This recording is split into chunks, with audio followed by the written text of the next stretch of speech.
আসসালামাইকুম দর্শক, অতদিন পরে আমরা পাগলা তো চ্যানেলে কাম করছিলাম এক লগে সবাই মিলে। আজকে আমি নিজে এই বিশেষ কারণে পাগলা তো চ্যানেল থেকে যাইতেছি গা বাড়িয়া।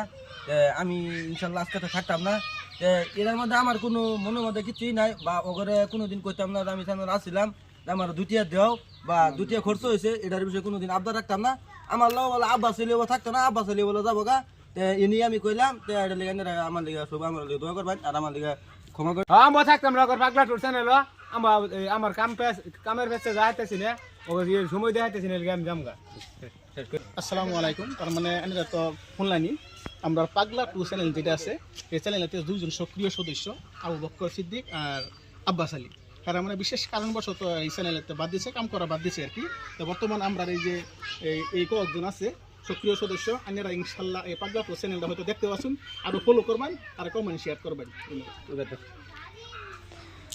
হ্যালো বাইনসেরিরা, তা আমরা পুরান সদস্য মেম্বার দুজন বাদ গেছে, তাই বললে আমরা চ্যানেল বাদ দিতাম না। এটা চিন্তা করি না যে চ্যানেল কি বাঙ্গাই রাখুন লাগে, এটা আমরা করবাম পরবর্তী সময়। তাই না পাগলা টু চ্যানেল জড়িত থাকুন যা এটা কি করুন লাগে আমরা করবাম পরবর্তী সময়ের মধ্যে। আমরা 4জন আছে, আরেকজন কামের পেছে আছে, আবার হয়েছে না। তো এটা আমরা আন্য করে কি আনন্দ দিন লাগে, কি আন্য করে মজার ভিডিও দিন লাগে আমরা দেন, তাই না বলকটা দেখবেন।